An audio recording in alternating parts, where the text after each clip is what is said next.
Alright guys, what's up? So before any of you Marvel fanboys out there start hating on me and sending me death threats just because of the title of this video, please know that I do enjoy both Marvel and DC a lot. I've seen Infinity War 3 times already, and I've seen nearly every Marvel movie more than once also, as have I seen every DC movie more than once as well. So I do enjoy both of them very much. I'm friends with a bunch of Marvel fanboys, a bunch of DC fanboys, and it's really stupid, this like thing that if you like Marvel you have to hate the DC fanboys. Like I don't get it. Why can't it's like saying I like red, you like blue. Oh, alright, I hate you, don't talk to me. That doesn't make any sense. You like Marvel, that's cool, man. You like DC, that's fine. You both like superheroes. Why can't you just be cool with it, right? With that being said, I do want to give my personal preference. So although I do enjoy both, my personal preference is DC, and the reason why is only because, like I said, personally, I enjoy those deep, dark, and gritty, emotional stories much more than the fun, action-packed ones that Marvel has. So that's just me. I like dark, tragic stories, which DC has a bunch of, which I don't even know why I like that so much. It is kind of messed up, but it's just my personal preference. If you like the fun, action-packed ones that Marvel has, that's cool, man. I mean, I like them as well. I just prefer the deep, dark ones. Alright, so with that being said, let's go ahead and get on with this list.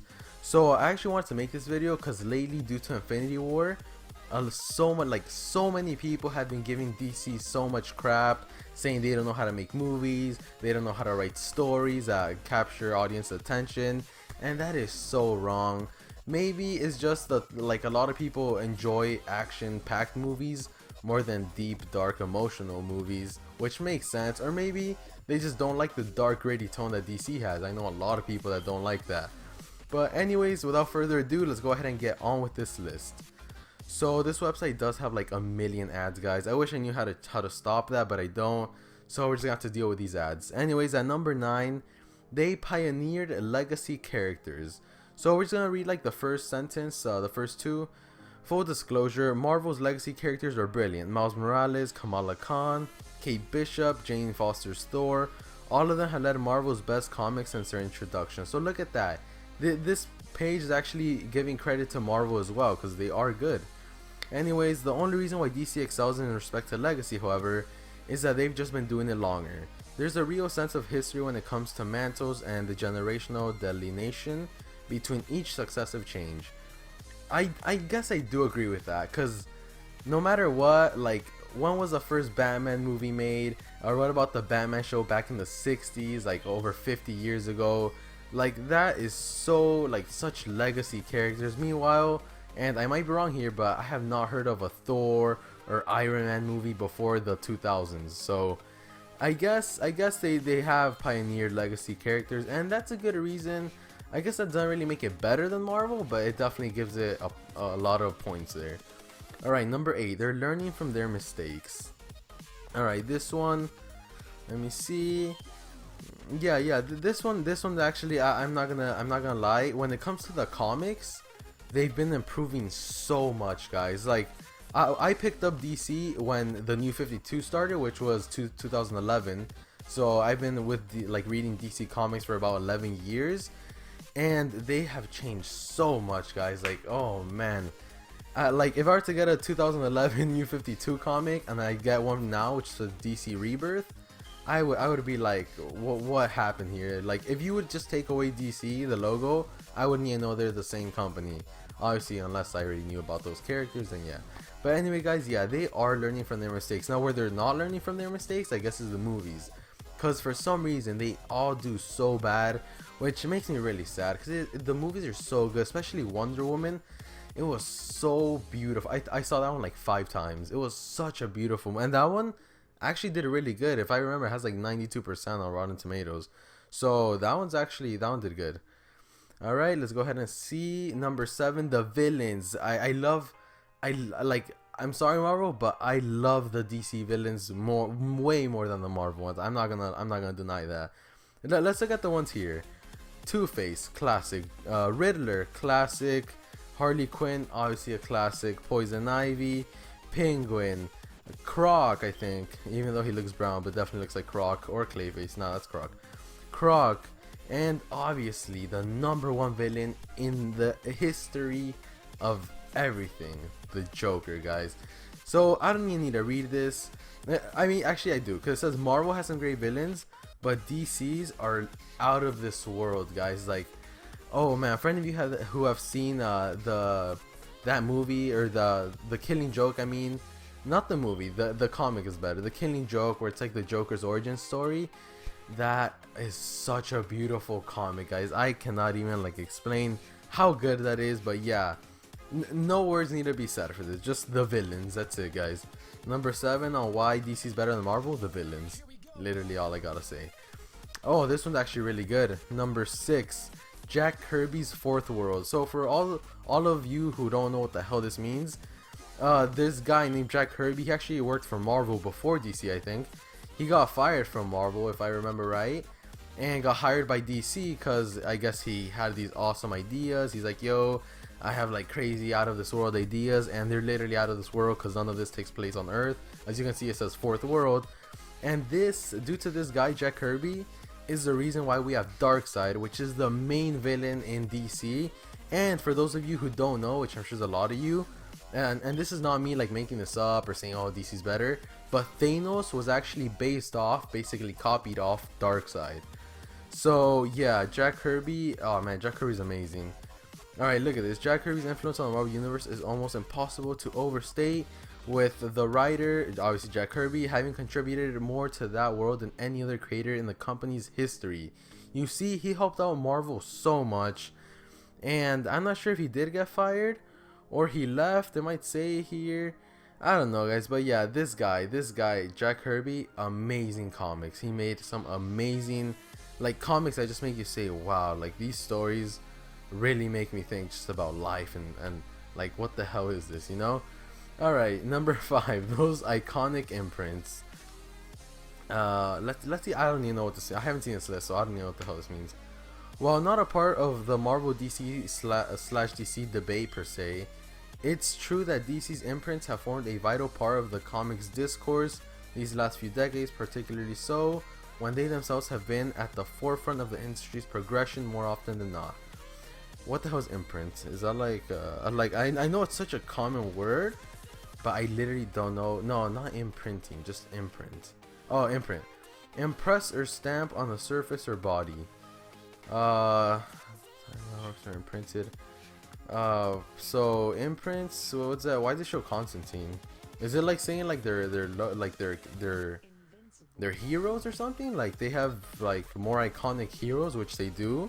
Because no matter what you say, Batman and Superman are way more famous than Thor, Iron Man, Captain America, Spider-Man. Spider-Man's pretty up there though.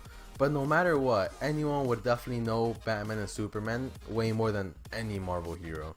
So I guess that's what it's referring to, that their heroes are just more iconic. And I gotta agree with that. I mean, Batman, Superman, Wonder Woman, that's literally the hero trinity. Like no one does not know who they are, better said. Alright, number 4, DC animation. Yes, guys.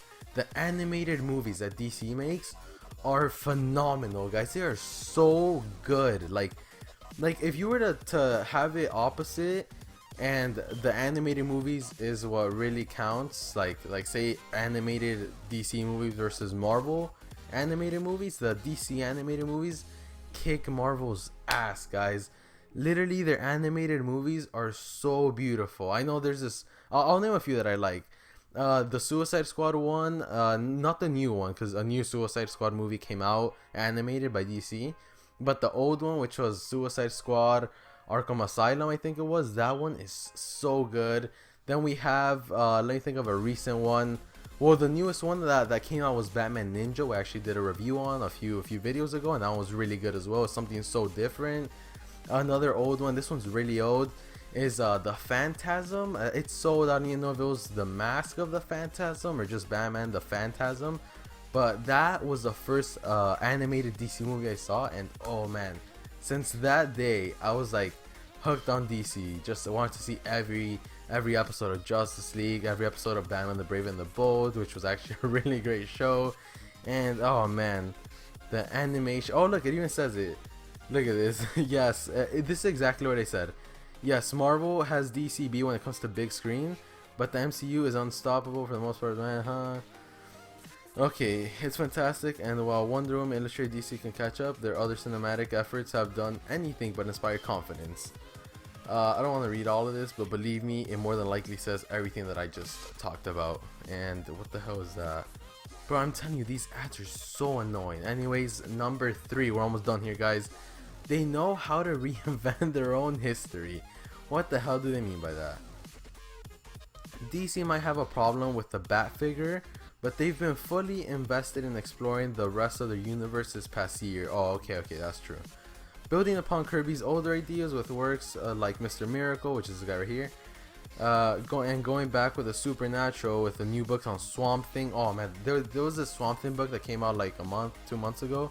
So good, guys. It was like Swamp Thing had to take care of this kid that he found in the winter cold, who turned out to be like a demon of the. It was just a really great Swamp Thing story. Alright, so I don't think we need to read all of this, but yeah, I guess they really do know how to reinvent their own history. If it's saying like they have a lot of universes and good stories in each different universe, they are so correct, guys. Like the Earth 2 comics for DC, amazing. All the Elseworld comics, amazing. Obviously, we know Gotham by Gaslight. They made a movie on that as well. We know, and I don't actually. There was this Elseworld story. And this will be just a quick little minute story thing. So there's this Elseworld story. I forgot what the name of it was, but when Superman landed, they I guess whoever found him saw that I think it was like a priest or something. He found him, and he found that he was like invulnerable to everything. Nothing would hurt him. Nothing would go through him. So he decided to have him hooked on kryptonite and up on a cross as if he was Jesus. And he had him like in this basement, right? And he just had him like for years, just Superman on the cross. I don't know what did you start it, because obviously you can't have a baby on the cross, but I don't know, guys. It was just a really great story. Anyways, at the end, Batman and the Flash, none of them know each other, end up finding Superman on the cross. He tried taking him down. The guy tries to stop him, so he shoots Batman. Batman dodges, and it hit Superman, and it reflected off Superman and hit the guy that shot it. Like, guys, it is just crazy. So Superman saved Batman's life without even knowing him, guys. I know I'm going off topic, I'm sorry. Alright, number 2, this is the second to last one. Currently they're the ones leading the way. Hell yeah, guys. Let's see what the hell it means by that. Irrespective of where you fall on the DC/Marvel divide, it's become increasingly apparent over the last few years that Marvel is following at a pace DC themselves have set, for better or for worse. Let's read a little bit more on that. The New 52 set that precedent some 7. Wait, what? I'm getting choked up on my words here, guys. The New 52 set that preceded some 7 years ago. Oh yeah, 2011. That's what I was trying to say. And things have okay, guys. I don't know what the hell it's saying, but clearly it says that DC is leading the way. I'm guessing that means obviously in the comic industry, but I don't know exactly what that means, and we are not reading all that because this video is already long enough. But whatever. Oh, number 1, the entire vibe, aka Cisco from The Flash. Just kidding. Alright, while the feeling anyone gets when reading a comic will always undoubtedly come down to their own experience as a comic book fan, which is what I said in the beginning, there's just something so uniquely unquantifiable about the DCU that makes it so utterly absorbing to begin with. And at that note, we are ending this video because that is a fact, guys. Just the whole vibe of DC makes me, I feel so, like, just thinking of it, like, say I'm just bored at work, or like I'm doing something and I just want to go home or whatever. I think of like the heroes in DC, all their awesome stories, and I just have like a smile on my face saying, man, that is so awesome. I wish I could be a part of that. Like, obviously, who wouldn't want to fly and all that? But yeah, guys, the whole vibe of DC, they're also connected through their tragic past that it's such a strong connection, guys. So good. And even though they're connected, they'll obviously have like problems within one another. Like Batman and Superman, they're best friends in one comics, and in other comics trying to kill themselves, like things like that. But anyway guys, let me know which one you prefer in the comment section down below. Other than that, thank you for watching. That'll be all, and peace.